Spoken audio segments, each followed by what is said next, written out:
morning, everyone. A happy Wednesday to you. And if you are tuning in from the Midwest, how are you guys doing after the storm? I hope that everyone is okay. Man, what a crazy awakening in the middle of the night. But hopefully you are all okay. The Lord brought us through. And anyway, this morning it's really interesting. Last night before I went to bed, I really felt like the Holy Spirit wanted me to read in Psalm 56. So I went to bed, I read Psalm 56, and then in the middle of the night, after all the tornado warnings and everything, I was headed back to bed, and I was like, oh, wait, Psalm 57 talks about the Lord being our protector and how he is our refuge, and that we can hide in the shadow of his wings until these destructions pass by.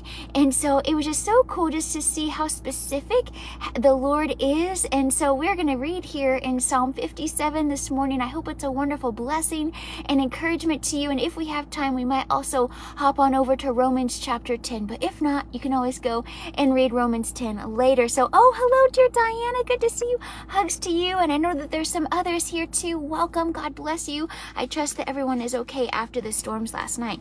All right. So Psalm 57, this is in the NIV version. It says this: "Have mercy on me, O God. Have mercy on me, for in you my soul takes refuge. I will take refuge in the shadow of your wings until the disaster has passed."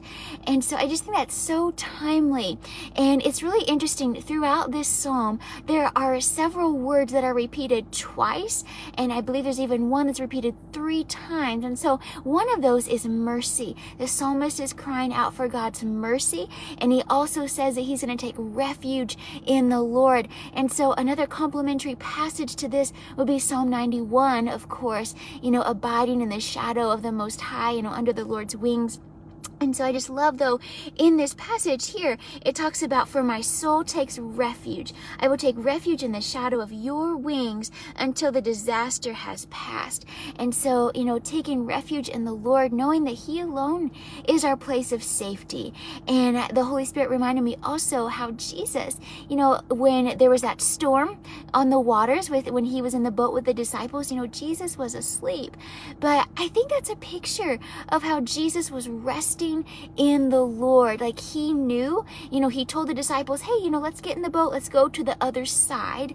And so, he knew that God had them, they were going to make it to the other side. The disciples, though, it took a little bit, for them to, cry out to Jesus. Jesus calms the storm, but just to know that God is with us in the storm. He is faithful. He is our refuge. We can cry out to him. He will answer us.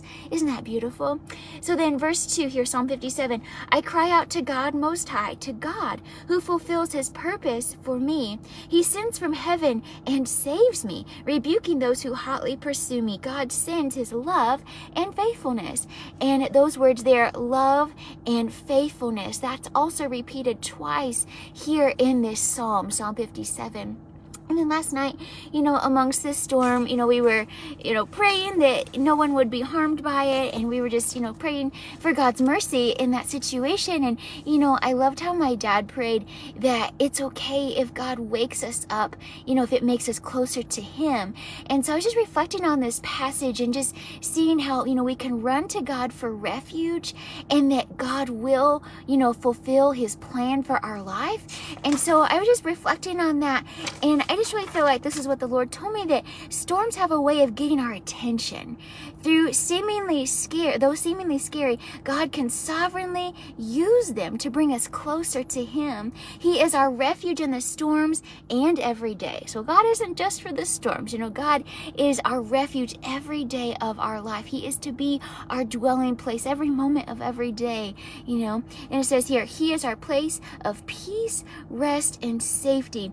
So our purpose, his purpose for us is not thwarted in the storms of life, but rather, I think that when we run to him in the storms of life, our purpose can become more clear, and our ultimate purpose is to know God, to make him known. And so in the storms of life, may we be encouraged to run to the Lord, to know that he has not forsaken us, but that he is with us in this storm. So I hope that's a blessing to someone today, just that even if you're in a storm of life, that God is with you. He is faithful. He is your refuge.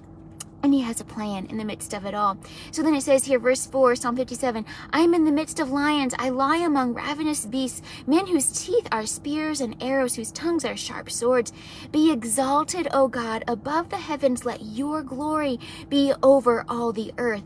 And so the theme of God being exalted, the theme of God's glory, that also is repeated twice in this chapter.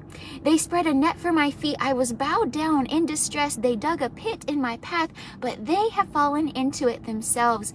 Verse 7, this is a wonderful verse. My heart is steadfast, O God. My heart is steadfast. So see, once again, a word that's repeated twice, steadfast. Having a steadfast heart. Why? Because our eyes are set on Jesus, knowing that God is our refuge, knowing that he is our place of peace, of shelter, of rest, of hope, of strength, that he is our keeper. He is the one who never slumbers nor sleeps, right? And knowing that he has a purpose for us. And so then it says here, I will sing and make music. Awake, my soul. Awake, harp and lyre. I will awaken the dawn. And so awake or awaken, that's used 3 times in this passage too.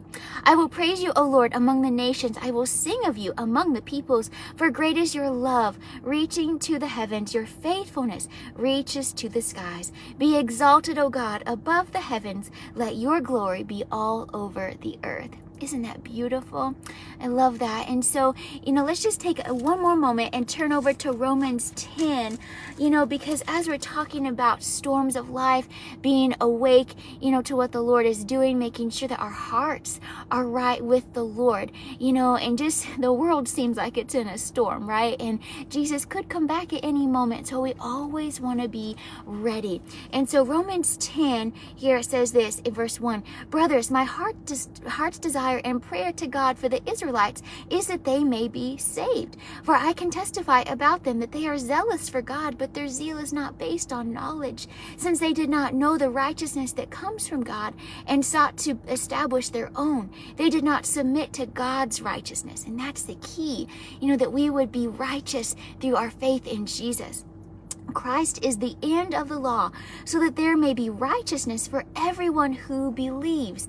Now go down to verse 8.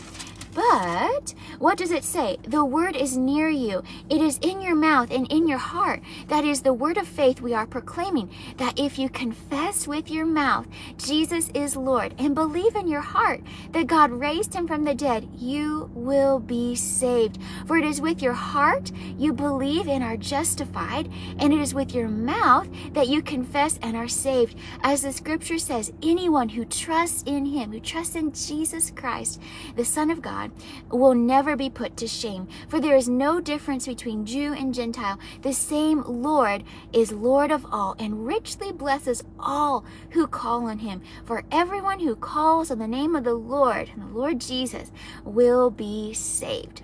And so I just wanted to remind us all of that powerful truth, and that if today, if you haven't put your faith in Jesus yet, let today be the day that you enter into God's family, into his kingdom, by professing your faith in Jesus. As it said here, for it's with your heart that you believe, and it's with your mouth that you confess and are saved. And so we believe in our heart that Jesus came, he died for our sin, he died the death that we deserved, because the wages of sin is death. But Jesus came to give us the gift of eternal life, the gift of knowing God and Jesus personally, having Holy Spirit inside of us, and then living eternally with him in heaven. So that's the good news of the gospel. So if today is your day, please let us know, or let me know. I'd be happy to pray with you about that. That is awesome. So let's go ahead and pray. Father God, thank you for this day. Thank you, Lord, for your mercies that are new every morning. Great is your faithfulness. Thank you for your love. Thank you for your faithfulness. Thank you that you watched over us in the midst of that storm. Lord, we just thank you for that. Remind us that you are always with us, God. We thank you that we can take refuge in you. And Lord, we just thank you, God, that we can run to you at any time. And Lord, we just desire, though, to dwell in your presence. We desire to dwell in the shadow of your wings, Lord, all the time, not just in the storms, but all the time. And Lord, I just pray that every day that you would just draw us closer and closer to you. Lord, I just pray that you would remind us just how life is but a vapor. Lord, I just pray that we would always live ready. Help us to always make the most of every opportunity. Lord, help us to live, Lord, circumspectly and wisely. Lord, I just pray that you would help us to walk by the Holy Spirit. Lord, we just surrender our lives to you, Jesus. We confess that you are Lord. You are Lord of our life. We believe in our heart, Jesus, that you are our Savior.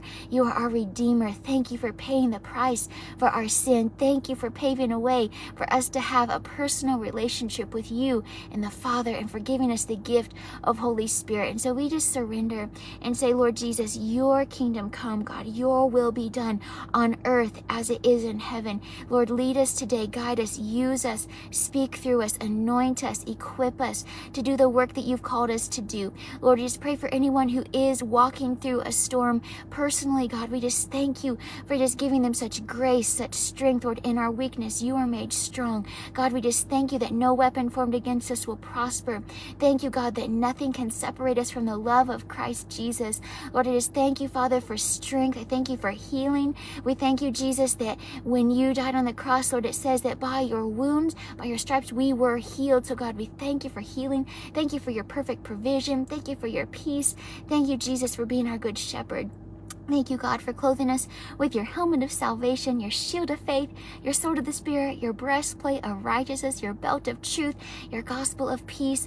Lord, we just worship you and we invite you into this day. Have your way, God. Save souls. Do great and mighty things. We love you and we praise you in Jesus' name. Amen.